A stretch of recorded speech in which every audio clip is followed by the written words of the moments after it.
भारतीय इतिहास का ये अपने आप में आज सुनहरा दिवस कहा जा सकता है, क्योंकि आज जम्मू कश्मीर को विशेष दर्जा जो धारा 370 के तहत दिया गया था उसे खत्म किया जाता है। इसके साथ ही राष्ट्रपति के अनुमोदन के आधार पर अब ये बात स्पष्ट मानी जा सकती है कि जम्मू कश्मीर में अब किसी भी तरह की विभाजनकारी शक्तियों को कोई शह नहीं मिल सकती, क्योंकि धारा 370 35A पूरे तरीके से आज से खत्म है। आइए सबसे पहले आपको सुनाते हैं 1992 में प्रधानमंत्री नरेंद्र मोदी जब उस वक्त भारतीय जनता पार्टी के कार्यकर्ता के तौर पर आगे बढ़ रहे थे और कश्मीर में झंडा फहराने जा रहे थे, उन्होंने क्या कहा था 1992 में प्रधानमंत्री नरेंद्र मोदी। आतंकवादियों को परेशान करके रखा है, लाल चौक में पोस्टर्स लगाए, दीवारों पे लिखा है, जिसने अपनी मां का दूध पिया हो वो श्रीनगर के लाल चौक में आए, आकर के भारत का तिरंगा झंडा फहराएं, और अगर वो जिंदा वापस जाएगा तो आतंकवादी उसे इनाम देंगे।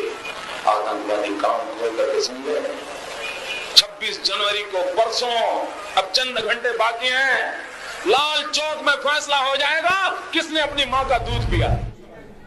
प्रधानमंत्री नरेंद्र मोदी जी पर बड़ा जोश वाला भाषण था और मेरे ख्याल से 1992 हमें बता रहे थे, और अगर 1992 है तो वो एकता यात्रा का भाषण है जब डॉक्टर मुरली मनोहर जोशी लाल चौक पर तिरंगा फहराने के लिए गए थे। बिल्कुल, तो ये अपने आप में बहुत ही बड़ी बात है, क्योंकि भारतीय जनता पार्टी का यह संकल्प शुरू से रहा है। और अगर आप 2019 के लोकसभा चुनाव से पहले भारतीय जनता पार्टी के संकल्प पत्र को देखें तो उसमें स्पष्ट था कि धारा 35A और धारा 370 उसे निरस्त करना भारतीय जनता पार्टी की प्राथमिकता थी।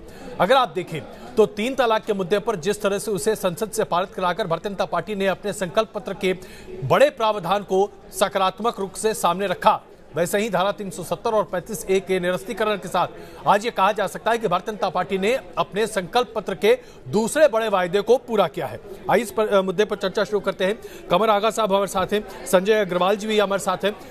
अग्रवाल जी, धारा 370 विशेष दर्जा खत्म, जम्मू कश्मीर के लिए एक नया प्रावधान बनाने की कोशिश, वो बिल अभी संसद पर सामने है जिसमें जम्मू कश्मीर में विधानसभा वैसी ही होगी, यूनियन टेरिटरी के आधार पर जम्मू कश्मीर चलेगा जैसा कि दिल्ली है, और लद्दाख के लिए अलग यूनियन टेरिटरी बनाने का प्रस्ताव है। कुल मिलाकर देखा जाए तो क्या आप कह सकते हैं कि आज, यानी कि आज के बाद से 2019 के बाद से जम्मू कश्मीर किसी भी तरीके से भारत के किसी भी हिस्से से अलग नहीं है और हिंदुस्तान का हर व्यक्ति जम्मू कश्मीर को उसी तरीके से अपना सकता है जैसे हिंदुस्तान के किसी भी और हिस्से को? जी, ऐसा अवश्य कहा जा सकता है। और इसके आगे का विश्लेषण मैं बताऊं जी, क्योंकि लद्दाख की सीटें अलग हो जाएंगी, अब जम्मू और कश्मीर क्षेत्र की जो सीटें हैं उनमें वो घटेगा लद्दाख का, और इनकी सीटों में जो अभी SC, ST, OBC और कुछ ऐसी जातियां जिनका कोई रिप्रेजेंटेशन नहीं है उनको रिप्रेजेंटेशन मिलेगा।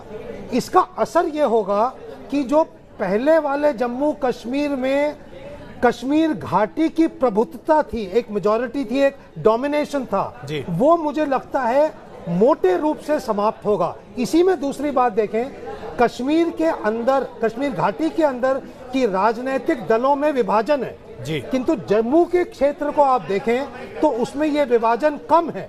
इसका नतीजा जब जम्मू कश्मीर, नए जम्मू कश्मीर में इलेक्शंस होंगे तो जम्मू की आवाज और मजबूत होगी, और अब आप कश्मीर घाटी के अलावा का मुख्यमंत्री देख सकते हैं, ये सपना साकार होगा। बिल्कुल दीपक, दरअसल हम देखेंगे कि जम्मू कश्मीर का पूरा स्वरूप ही बदल चुका होगा, क्योंकि अब जम्मू के लोग, जो कि अगर हम जनसंख्या के आधार पर देखें तो कश्मीर घाटी के जनसंख्या के आधार पर कहीं ज्यादा है। स्टेट रीऑर्गेनाइजेशन के बाद तो जम्मू का प्रभुत्व तो होगा जम्मू कश्मीर में। और अजय, मैं एक बात आपसे समझना चाहूंगा, मुझे ये बताइए, मैंने एक सदर रियासत शब्द का जिक्र किया था जो गवर्नर के लिए कहा जाता है, एक और शब्द है वजीर आजम, जिसके रेफरेंस में बात कर रहा था। मैं आपसे ये समझना चाहता हूं कि ये दोनों शब्द, इन दोनों पर आपत्ति होती थी, एक देश दो प्रधानमंत्री, एक देश दो विधान, कब तक चलेंगे? तो मेरे ख्याल से अब ये सिलसिला पूरी तरह से खत्म हो गया है, ये माने हम? बिल्कुल दीपक, इसमें कोई शक नहीं है कि आज जबकि गैजेट नोटिफिकेशन सामने आ चुका है, अब पूरे देश में एक झंडा है,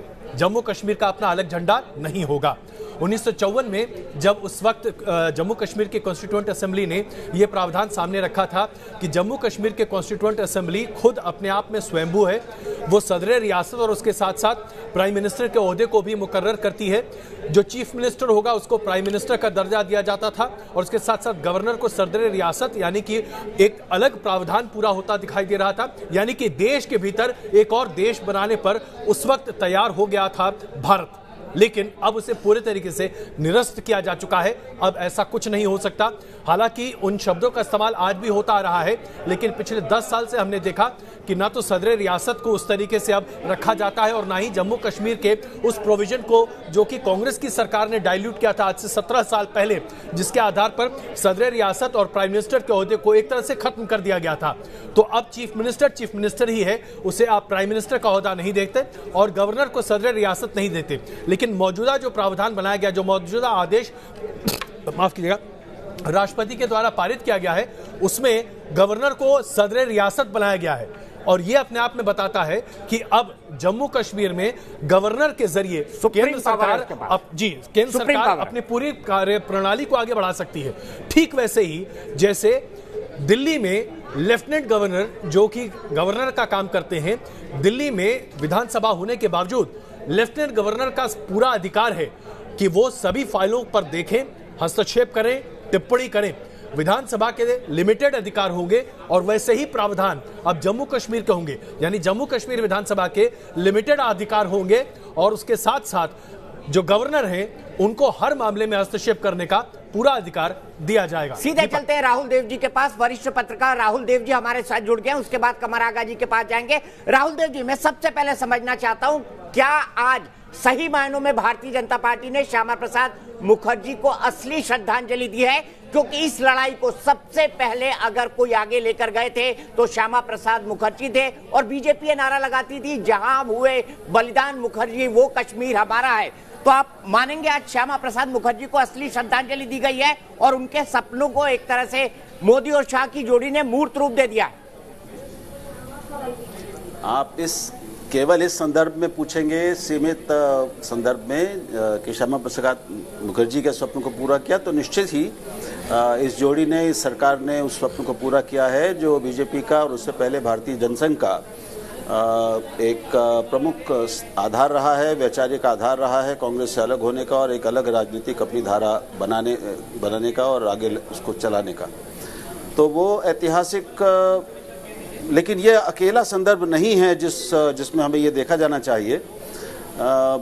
इसी में बात करेंगे तो ये बात आपकी ठीक है, लेकिन इसका मतलब क्या है और इससे अब आगे क्या होगा, मैं समझता हूँ इस पर भी चर्चा हम लोग करेंगे। फिलहाल तो जवाब यही है।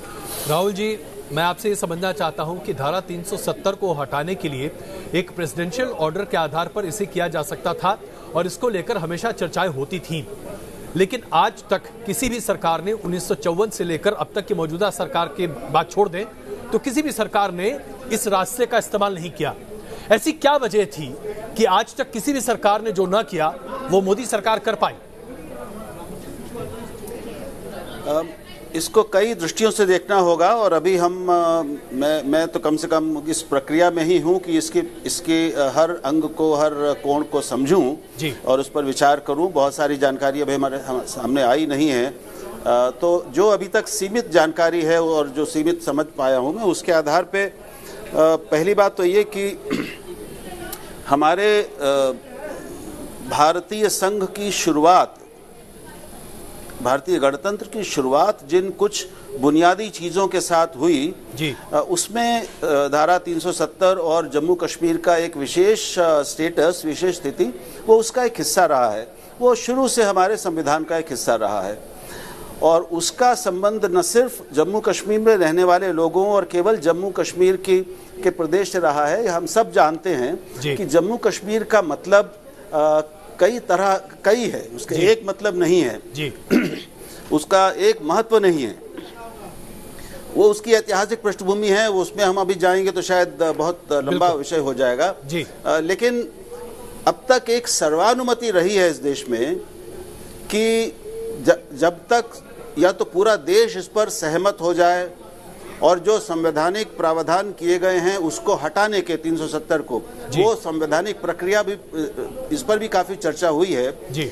उसको पूरा करना इतना कठिन रहा है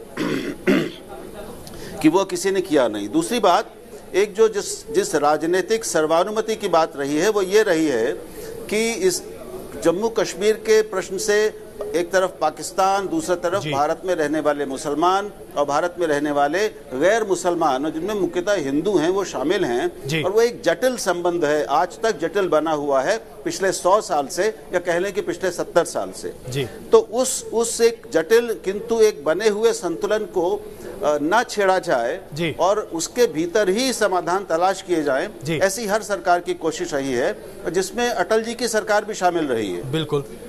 तो अब जब इस सरकार, मोदी सरकार को पहली बार पूरा बहुमत मिला 2014 में जी, और उसके बाद 5 साल बाद पिछले से भी बड़ा जनमत, जब उनको जनादेश मिला जी, बहुमत मिला, ताकत मिली, तो मैं समझता हूं कि अब उनका ये, उनके हिसाब से उनका एक अधिकार था। मैं क्षमा चाहता हूं, मैं आपको बीच में रोक रहा हूं। कर्तव्य था कि वो इस वायदे को पूरा करें। जी राहुल जी, मैं क्षमा चाहता हूं, आपको बीच में रोक रहा हूं, लेकिन आइए अब देखते हैं शरद यादव क्या कह, माफ कीजिए, शरद पवार एनसीपी के नेता अभी क्या कह रहे हैं, आइए दिखाते हैं आपको। एक स्वतंत्र कल्चर आहे ते जतन करण्याच्या दृष्टीने काही निकाल आपण घेतले होते आणि साहजिकच त्याच्यामध्ये जसे दिवस जातील, वर्ष जातील, त्याच्यात दुरुस्त केला पाहिजेत अशा प्रकारची भावना देशात होती। पण याच्यात काही बदल करायचे असले तर जो काश्मीरमध्ये 2 प्रकारचे लोक होते, आता जे आहेत ते सगळे भारतावर निष्ठा ठेवणारे, भारताच्यावर राहण्याचा आग्रह धरणारे, आणि काही लोक हे स्वतंत्र आझाद काश्मीर वगैरे त्याचं भूमिका मांडणारे होते। तो एनसीपी के वरिष्ठ नेता शरद पवार इससे सहमत नहीं है, सरकार ने आज जो बड़ा कदम उठाया है। लेकिन आइए अब आपको दिखाते हैं वीएचपी का क्या कहना है सरकार के इस बड़े ऐलान पर।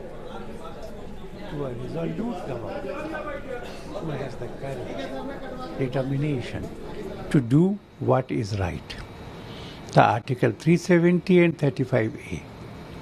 The very title of Article 370 is temporary provision.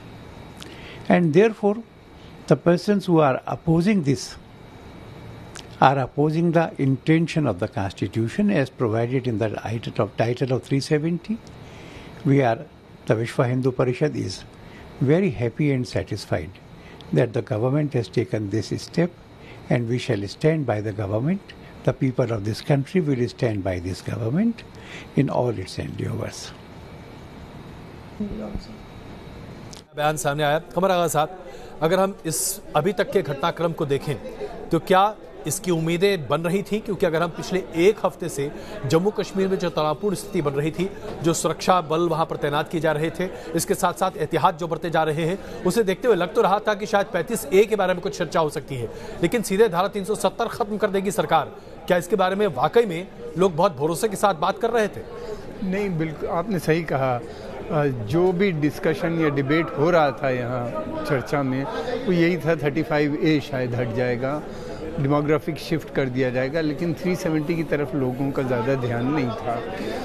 अब इस में जो आज जो हुआ है, अगर साहब मैं क्षमा चाहता हूं, मुझे रोकना पड़ेगा आपको। अभी आजकल आज पार्लियामेंट बहुत ज्यादा ही सक्रिय है। जी, संजय राउत का दिन संसद का है। बिल्कुल, आज का दिन संसद का है, और बाकी यूं कहा जाए तो आज का दिन देश का है, क्योंकि धारा 370 को लेकर हर किसी की संवेदनाएं कैसी हैं हम सब बखूबी जानते हैं। आइए सीधे ले चलते हैं आपको। संजय राउत बोल रहे हैं, वो वही लोग हैं जिसने 70 साल तक जम्मू कश्मीर की जनता का शोषण किया, पीड़ा किया, उनको हिंदुस्तान के मुख्य धारा में आने से रोका।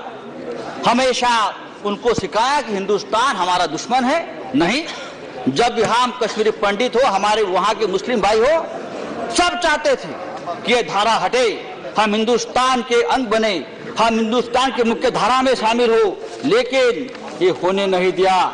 इतिहास में आज का दिन 15 अगस्त हमारा स्वतंत्र दिन, 8 अगस्त हमारा क्रांति दिन, और आज 5 अगस्त क्रांति का महीने का आज और एक इतिहास में आपने अगस्त महीने को लिख दिया है। मैं मानता हूं बहुत कठिन निर्णय आपने लिया, साहस से लिया। विरोध होगा, लेकिन आपने देखा होगा विरोध सो पड़ा है यहाँ। आप देखो विरोध कैसा सो पड़ा है, आराम से उनको आराम करने दो, हम काम करेंगे। आज जम्मू कश्मीर लिया है, कल हम बलूचिस्तान ले गए, पीओके ले गए, और जो हमारा देश का अखंड हिंदुस्तान का जो सपना है, मुझे विश्वास है ये देश की सरकार, ये देश के प्रधानमंत्री और देश के गृह मंत्री जरूर अखंड हिंदुस्तान का सपना पूरा करेंगे। इसी शब्दों में मैं जो भी जम्मू कश्मीर रीऑर्गेनाइजेशन के बारे में लाया है, मैं पूरी शिवसेना उद्धव ठाकरे की तरफ से, पूरी पार्टी की तरफ से, महाराष्ट्र की तरफ से, छत्रपति शिवाजी महाराज की भूमि की तरफ से मैं आपका स्वागत और आपका अभिनंदन करता हूं। जय हिंद। माननीय सदस्यगण, तो आपने देखा शिवसेना ने मुखर तौर पर सरकार के इस बड़े कदम का न सिर्फ समर्थन किया है, बल्कि अब अखंड भारत और अखंड कश्मीर की बात हो रही है, यानी कि पाकिस्तान अधिकृत कश्मीर को भी हिंदुस्तान में मिलाने की चर्चाएं बड़े पैमाने पर शिवसेना की तरफ से सामने आ रही है। दीपक, एक बड़ी खबर आ रही है, शिवसेना ने तो समर्थन किया है, लेकिन एनडीए के घटक दल जेडीयू ने इस बिल का विरोध किया है। क्या किस तरीके से इसे आंका जाए जेडीयू का विरोध? क्या मायने? कमर सर के पास जाऊं उससे पहले मैं आपको ये एक्सप्लेन करना चाहता हूं कि बीजेडी जैसी पार्टियों ने समर्थन भी किया है। यहाँ पर जो बड़ी पॉलिटिकल पार्टी है उनके लिए बड़ी एम्बैरेसिंग सिचुएशन है, क्योंकि कांग्रेस इस पर क्या स्टैंड ले। वैसे भी कांग्रेस अध्यक्ष विहीन है, कांग्रेस बेहद कमजोर है, और ऐसे समय पर इस बिल का विरोध करना कांग्रेस के लिए बहुत ही नुकसानदायक हो सकता है, क्योंकि इसके समर्थन में पूरा देश खड़ा है। अगर कश्मीर की पार्टी को छोड़ दिया जाए तो मुझे लगता है इक्का दुक्का छोटी ही पार्टियां ही 370 के इस फैसले का विरोध करेंगी, वरना बाकियों को मतलब क्या है? समर्थन करना पड़ेगा। जेडीयू का मतलब मैं कमर आगा साहब से ही समझना चाहूंगा इसका पॉलिटिकल मतलब क्या है। मुझे लगता है जेडीयू बीजेपी से अपने आप को अलग साबित करना चाहती है, ये दिखाना चाहती है कि उसके हर फैसलों में हम शामिल नहीं है, क्योंकि उसका एक बड़ा मुस्लिम वोट बैंक है, ये भी हमको समझना चाहिए। इसीलिए जेडीयू बिहार चुनाव से पहले जो जनवरी फरवरी में होंगे अपने आप को अलग दिखाना चाहती है। लेकिन एक बार फिर से राज्यसभा चलते हैं, जहां बीएसपी जिसने इसका समर्थन किया है उसी के नेता सतीश चंद्र मिश्रा बोल रहे हैं। लेकिन इसके आने के बाद इस देश के जितने भी माइनॉरिटीज के लोग होंगे, दलित होंगे, बैकवर्ड होंगे, जो देश के और कोनों में रहते हैं, जो ज्यादा संख्या में है, खास तौर से माइनॉरिटी मुस्लिम्स, उनका अब एक राइट मिल जाएगा कि वो जम्मू कश्मीर में जा करके वहां पर प्रॉपर्टी बना सकते हैं, वहां के बाशिंदे कहलाएंगे। और इस वजह से हमारी पार्टी ने ये निर्णय लिया था, हमारी पार्टी की मुखिया बहन मायावती निर्णय लिया कि हम लोग इस बिल का समर्थन करते हैं। ये कहा B Vijay Sai Reddy. Sir, what about me? Your turn will come, then I will call you. Your name is there, I will call you. Please take your seat. Sir, no, I will not allow. Only Mr. V. Vijay Sai Reddy's speech will go on record. I am not with them. You are not allowed. Vijay Sai Reddy ji, only your speech will go on record. Sir, can I speak on all the four bills, sir? You speak. कोई और बात? तो तमाम सदस्य राज्यसभा में अपनी बातों को सामने रख रहे हैं और ये अपने आप में आज का दिन बड़ा है। राहुल जी, अगर आज इस पूरे परिप्रेक्ष्य को देखें, इसमें कोई शक नहीं है कि संकल्प पत्र में भारतीय जनता पार्टी ने 2019 के लोकसभा चुनाव से पहले धारा 35A और धारा 370 को हटाने का संकल्प लिया था, लेकिन 3 तलाक के बाद 370 पर इतना बड़ा कदम बीजेपी सरकार उठा सकती है?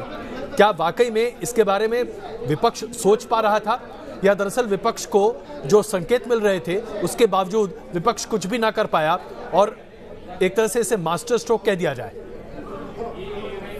निश्चय ही ये राजनीतिक रणनीति का एक ऐतिहासिक उदाहरण है, क्योंकि आज का दिन और ये जो परिवर्तन हुआ है ये भारत के इतिहास का एक बेहद महत्वपूर्ण दिन साबित होगा और एक नए दौर में अब भारतीय राजनीति और भारत देश प्रवेश करेगा। अभी हम आगे देखेंगे कि आगे क्या होता है, लेकिन इसकी तो दाद आपको देनी पड़ेगी कि बीजेपी ने और सरकार ने पूरे देश को, पूरी पत्रकारिता को, पूरे प्रेस को और सबको, विपक्षी दलों को भी एक 335 ए के भ्रम में ऐसा उलझाया जी कि 370 पर भी इतना बड़ा कदम उठाया जा सकता है, ये किसी के समझ में ही नहीं आया, क्योंकि ये कल्पना करना भी अधिकांश लोगों के लिए कठिन रहा है जी। तो लेकिन इसकी इस कुशलता की तो आपको दाद देनी पड़ेगी।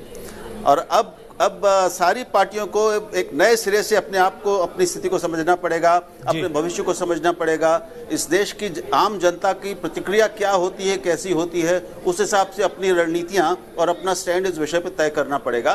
तो कांग्रेस की सांसद अगर है तो वो समझ में आती है और पार्टियों की भी सांसद समझ में आती है। बिल्कुल, ये बहुत साफ है कि जो भी पार्टी एक महत्वपूर्ण हद तक मुस्लिम वोटों पर निर्भर है देश में कहीं भी, वो शायद इसका विरोध करेगी ही करेगी कि उसके पास चारा नहीं है। लेकिन यह भी सच है कि इस देश में कुछ लोगों को छोड़कर इस देश के अधिकांश नागरिक, सारे नागरिक मन में ये चाहते थे कि ये विशेष जो अधिकार है, जो एक विशेष प्रावधान है जम्मू कश्मीर के लिए, इसको दूर किया जाए। और ये कभी इस देश को मन से स्वीकार नहीं हुआ। बिल्कुल, तो मैं समझता हूं कि बहुत बड़ा जनमत इस निर्णय के पक्ष में होगा। बिल्कुल बहुत बड़ा जनमत। और अजय, आपने पहले भी कहा था कि भारतीय जनता पार्टी ने बकायदा 370 हटाने और 35 से हटाने का वादा अपने घोषणा पत्र में किया था, और इतनी जल्दी सरकार ये निर्णय लेगी, इस बात को लेकर शायद किसी को भी उम्मीद नहीं रही होगी कि सरकार आते से ही पहले संसद सत्र के दौरान इसका निर्णय लेगी। लेकिन कमर साहब, मुझे अभी एक हिस्टोरिकल फैक्ट किसी ने बताया है कि एबीवीपी ने 11 सितंबर 1990 को अपनी रैली की थी, जिसमें नारा लगाया था, जहां हुए बलिदान मुखर्जी वो कश्मीर हमारा है, और साथ साथ उन्होंने कहा था जहां हुआ तिरंगे का अपमान वहीं करेंगे उसका सम्मान। अब मुझे ये बताइए, इसके बाद क्या आप नहीं लगता कि भारतीय जनता पार्टी ने वो मास्टर स्ट्रोक खेल दिया है जो इतनी जल्दी कोई नहीं एक्सपेक्ट कर रहा था? उद्धव ठाकरे के बयान पर हम चलेंगे। उद्धव ठाकरे, तस्वीरें उद्धव ठाकरे मिठाई बांट रहे हैं और इस वक्त तो बहुत खुश होंगे, इसलिए क्योंकि महाराष्ट्र के चुनाव होने वाले हैं। हिंदुत्व को आगे ले जाने वाली इकलौती पार्टी उन्हीं की रही है, और सबसे मुश्किल समय में जब अटल बिहारी वाजपेयी की एनडीए की सरकार थी, तब भी बाला साहब ठाकरे हिंदुत्व की लाइन हमेशा लेते रहे थे। और अयोध्या के मसले पर भी उद्धव ठाकरे ने बड़ा प्रोएक्टिव रोल लिया था। चुनाव जीतने के बाद भी अयोध्या गए थे, चुनाव से पहले भी अयोध्या गए थे, अब चुनाव होने वाले हैं। कमर आगा साहब, मैं यही आपसे जानना चाहूंगा, पहली बात तो क्या लद्दाख को अब सही मायनों में अपने अधिकार मिल गए हैं, जिसकी लद्दाख लंबे समय से मांग करता रहा है? और आपको ये क्या एक बहुत बड़ा पॉलिटिकल मास्टर स्ट्रोक नहीं लगता है भारतीय जनता पार्टी की अपनी आइडियोलॉजी के लिए खासकर? देखिए, इसमें तो कोई शक ही नहीं कि बहुत बड़ा ये एक पॉलिटिकल मूव था जो इस सरकार ने दिखाया। दूसरी बात ये भी है कि ये जनसंघ के समय से ये लोग डिमांड कर रहे थे, ये शुरू से इनकी डिमांड थी कि 370 खत्म होनी चाहिए। विश्व हिंदू परिषद, फिर उसके बाद जनसंघ, फिर उसके बाद भारतीय जनता पार्टी, ये सब बराबर डिमांड करती रही हैं। एक चीज़ मैं इसमें ये कहना चाहूँगा, अभी हमसे पहले भी बातचीत हो रही थी ये, कि मुसलमानों का इसमें कोई बहुत ज़्यादा वो नहीं था। जो प्लेन के मुसलमान हैं उनके लिए ये कभी कोई इशू नहीं रहा, और कश्मीर के जो मुसलमान हैं उन्हीं ने कभी भारत के मुसलमानों की तरफ कोई भी इशू होते थे उसमें वो ये तो कई मौकों पर साबित भी किया जा चुका है कि किया जा चुका है। लेकिन आइए, हमारे साथ अभी नई मेहमान जुड़ चुकी हैं, रेणु शर्मा जी, सर्विंग जज है। रेणु जी, न्यूज नेशन पर स्वागत के साथ पहला सवाल, आज जो सरकार ने किया है इसका कानूनी मतलब क्या है? कृपा करके हमारे दर्शकों को समझाएं।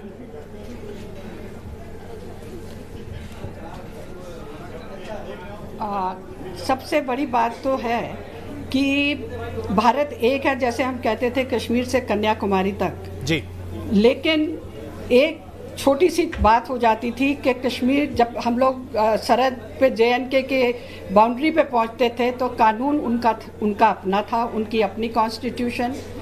और मेरे जैसी जो कश्मीर में बड़ी हुई पली बाप दादाओं के समय से हम लोग रह रहे थे, मैं भी वहाँ की सिटीज़न नहीं रही, क्योंकि मैंने नॉन कश्मीरी से शादी की। नॉन कश्मीरी का मतलब जम्मू कश्मीर का वो नागरिक नहीं था।